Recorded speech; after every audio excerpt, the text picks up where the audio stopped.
Hello, नमस्कार my dear student. आज physics के अध्याय नंबर 1 के भाग 4 में वैद्युत क्षेत्र की तीव्रता के बारे में पढ़ेंगे। ओके। वैद्युत क्षेत्र की तीव्रता के बारे में पढ़ने से पहले कुछ विशेष तथ्यों एवं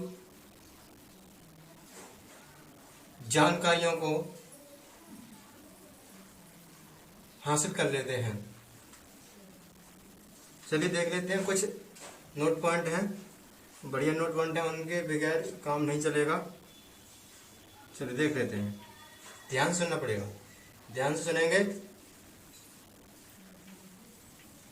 कि यदि कोई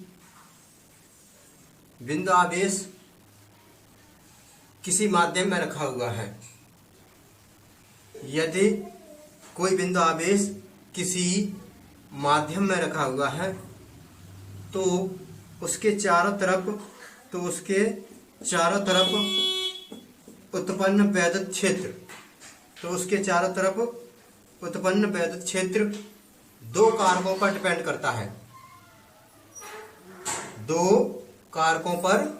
करता है। पहला हमारा कारक होता है वैद्युत क्षेत्र की तीव्रता।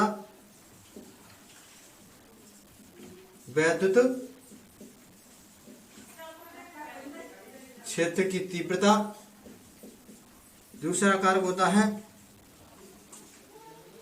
वैद्युत विभव। मैंने बोला यदि कोई बिंदु आवेश किसी माध्यम में रखा हुआ है तो उसके चारों तरफ उत्पन्न वैद्युत क्षेत्र दो कारकों पर डिपेंड करता है। पहला कारक रहेगा वैद्युत क्षेत्र की तीव्रता, दूसरा कारक रहेगा वैद्युत विभव। वैद्युत विभव का अध्ययन हम अध्याय नंबर 2 में करेंगे, जबकि वैद्युत क्षेत्र की तीव्रता का अध्ययन अभी करने जा रहे हैं। वैद्युत क्षेत्र की तीव्रता का अध्ययन अभी करने जा रहे हैं। इतनी बात समझ में आ रही होगी। चलिए आगे बढ़ते हैं।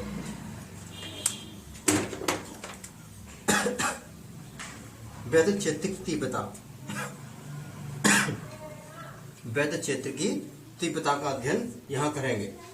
वैद्युत क्षेत्र की तीव्रता का अध्ययन यहाँ करेंगे। वैद्युत क्षेत्र की तीव्रता का अध्ययन ही क्यों कर रहे हैं, कहाँ शब्द आया है, क्यों किया जा रहा है, इसका जवाब मैं समझाने जा रहा हूं। ध्यान सुनिएगा।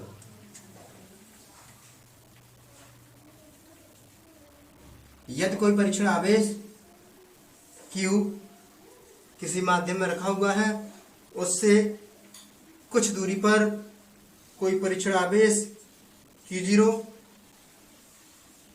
बहुत सारे परीक्षण आवेश रखे हुए हैं। माना यदि किसी माध्यम में कोई परीक्षण आवेश Q रखा है और उससे कुछ दूरी पर विभिन्न प्रकार के परीक्षण आवेश भिन्न भिन्न दूरी पर रखे गए हैं। जैसे मान लीजिए पहला हमारा Q0 है, दूसरा Q1 है, दूसरा Q2 है, स्टार से रखे गए, डॉट डॉट बहुत सारे रखे गए। इसकी दूरी R है, इसकी दूरी क्या रहेगी, R1 रहेगी, तो इसकी दूरी क्या रहेगी, R3 रहेगी। क्या रहेगी, R3, dot dot dot Rn। बहुत सारे कट रखे गए हैं, बहुत सारे आवेश परीक्षण आवेश रखे गए हैं, तो उनकी दूरी क्या है, डिफरेंस होगी। ठीक है, उनकी दूरी भिन्न भिन्न होगी। मेरा कहने का अर्थ यह है, किसी माध्यम में अगर कोई बिंदु आवेश रखा हुआ है तो उसे भिन्न भिन्न दूरी पर भिन्न भिन्न परीक्षण आवेश रखे गए हैं, तो उस पर लगने वाला बल भी क्या है, भिन्न भिन्न होता है। यदि परीक्षण आवेश बिंदु आवेश के अधिक नजदीक है, यदि परीक्षण आवेश बिंदु आवेश के अधिक नजदीक है तो उस पर बल सबसे अधिक लगता है। कहने का मतलब यह है कि यहाँ पर बहुत सारे परीक्षण आवेश रखे गए हैं। मैंने दिखाया Q0, Q1 और Q2 स्टाफ से रखे गए हैं, तो सबसे अधिक बल उस परीक्षण आवेश पर लगेगा जो बिंदु आवेश के नजदीक होगा। तो यहाँ पर Q0 क्या है, नजदीक है।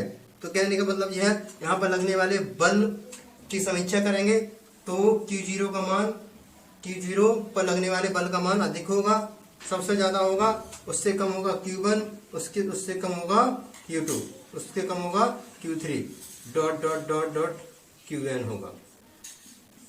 ये होगा लगने वाला बल का मान। ठीक है, लगने वाला बल का मान कौन निर्धारित करता है? तो लगने वाला बल का मान वैद्युत क्षेत्र की तीव्रता पर डिपेंड होता है। यदि किसी बिंदु आवेश के चारों तरफ, यदि किसी बिंदु आवेश से कुछ दूरी पर विभिन्न दूरी पर भिन्न भिन्न परीक्षण आवेश रखे गए हैं तो उनके मध्य लगने वाला बल वैद्युत क्षेत्र की तीव्रता पर निर्भर करता है। ओके, इसीलिए यहां पर वैद्युत क्षेत्र की तीव्रता के बारे में हम पढ़ेंगे। चलिए देख लेते हैं वैद्युत क्षेत्र की तीव्रता होती क्या है। वैद्युत क्षेत्र की तीव्रता की परिभाषा यहां पर लिख दी गई है। क्या है देख लेंगे। वैद्युत क्षेत्र में किसी बिंदु आवेश पर रखे परीक्षण, वैद्युत क्षेत्र के किसी बिंदु पर रखे परीक्षण आवेश के प्रत्येकांक क्षेत्र, वैद्युत क्षेत्र के किसी बिंदु पर रखे परीक्षण आवेश के प्रत्येकांक आवेश पर कार्यरत वैद्युत बल को उस बिंदु पर वैद्युत क्षेत्र की तीव्रता कहते हैं। कहने का अर्थ यह है कि किसी वैद्युत क्षेत्र में अगर कोई बिंदु आवेश रखा हुआ है और उससे कुछ दूरी पर कोई परीक्षण आवेश Q0 रखा है, उसके प्रत्येकांक आवेश पर, उसके प्रत्येकांक आवेश पर जितना बल लगेगा वही उस बिंदु की वैद्युत क्षेत्र की तीव्रता होती है। ओके स्टूडेंट, चलो देख लेते हैं। वैद्युत क्षेत्र की तीव्रता को E से प्रस्तुत करते हैं। इलेक्ट्रिक फील्ड इंटेंसिटी को E से प्रस्तुत करते हैं। किससे प्रस्तुत करते हैं? E से। तो E बराबर क्या रहेगा? F/Q0। यहां से भी परिभाषा बन सकती है। ये कह रहा है कि वैद्युत क्षेत्र में स्थित किसी बिंदु पर लगने, वैद्युत क्षेत्र में किसी बिंदु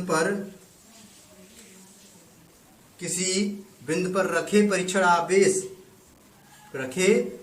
आवेश के प्रत्येकांक, यहाँ पर क्या एक यूनिट मान लेंगे, एक कूलम मान लेंगे। क्या मान लेंगे? Q0 का मान कितना मान लेंगे? एक कूलम मान लेंगे। ठीक है, तो एकांक आवेश पर जितना बल लगता है वो क्या कहलाता है? E कहलाता है। क्या कहलाता है? E।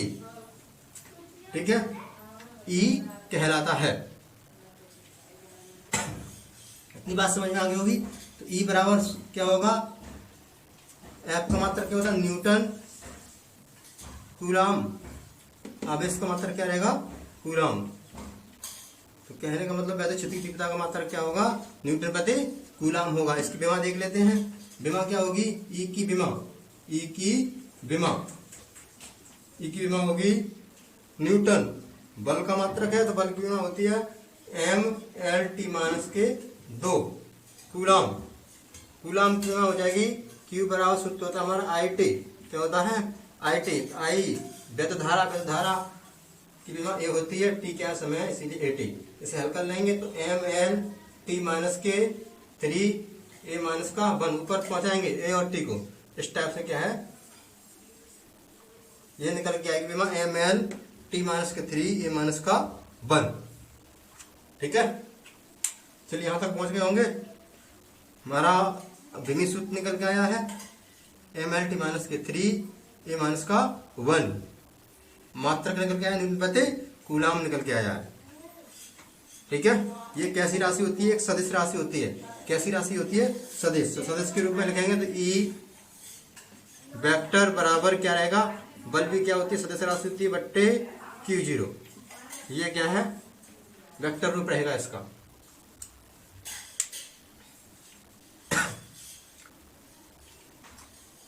आगे बढ़ेंगे, इतना समझ में आ गया होगा। चलिए आगे बढ़ते हैं, आगे बढ़ेंगे।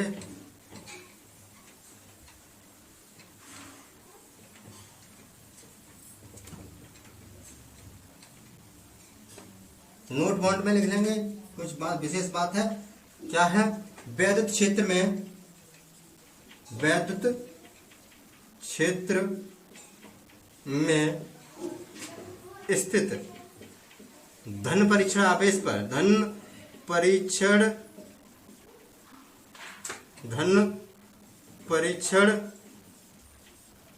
आवेश पर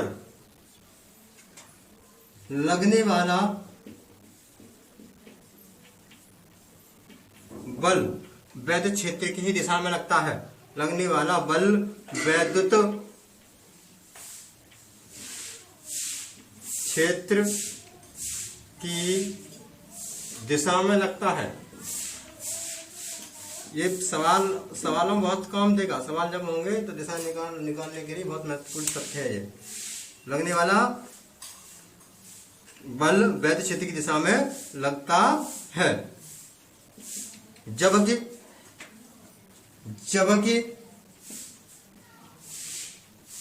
ऋण परीक्षण आवेश पर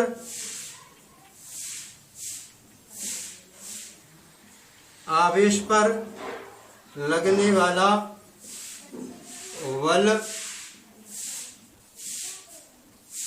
बल वैद्युत क्षेत्र की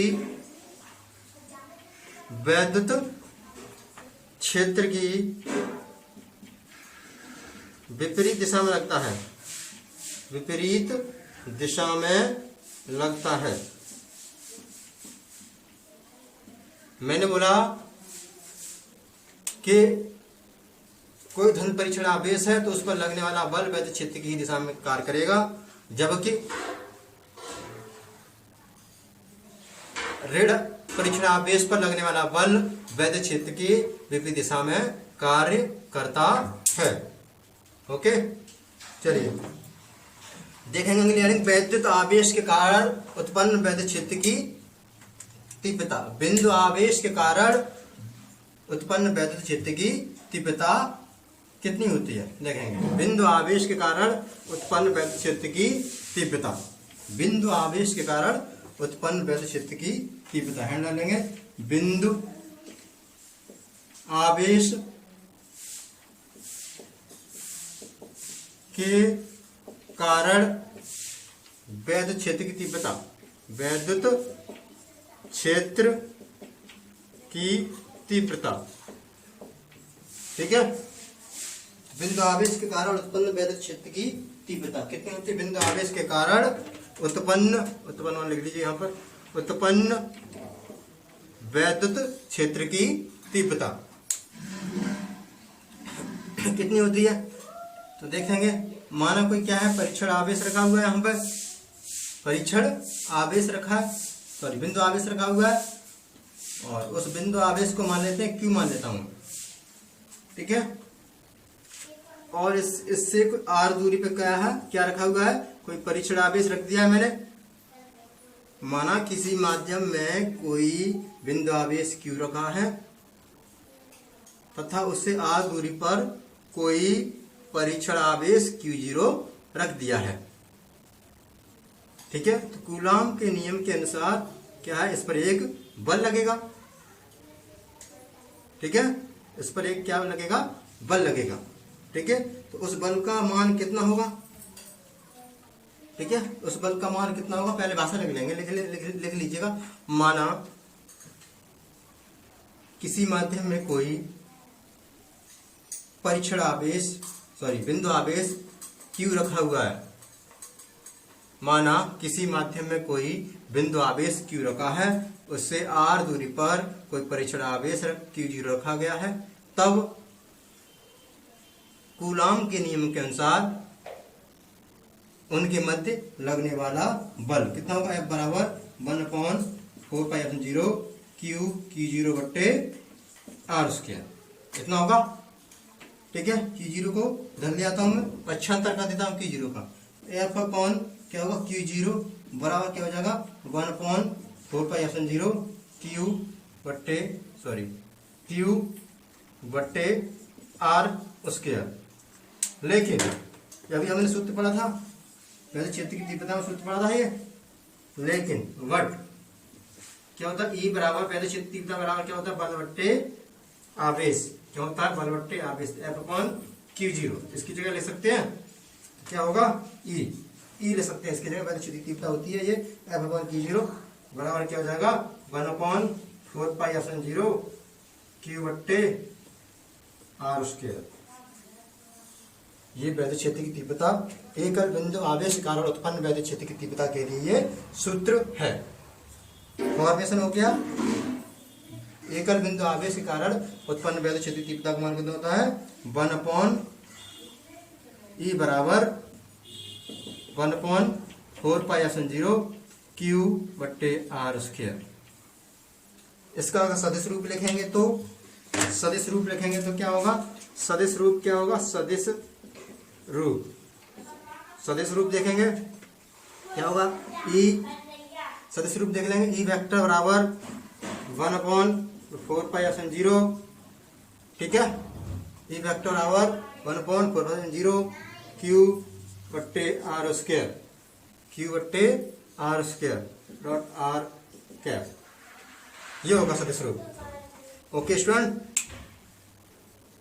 चलिए यहाँ पर R कैप एकांक वेक्टर है, यहाँ पर क्या है लिख लेंगे, यहाँ पर R कैप एकांक वेक्टर है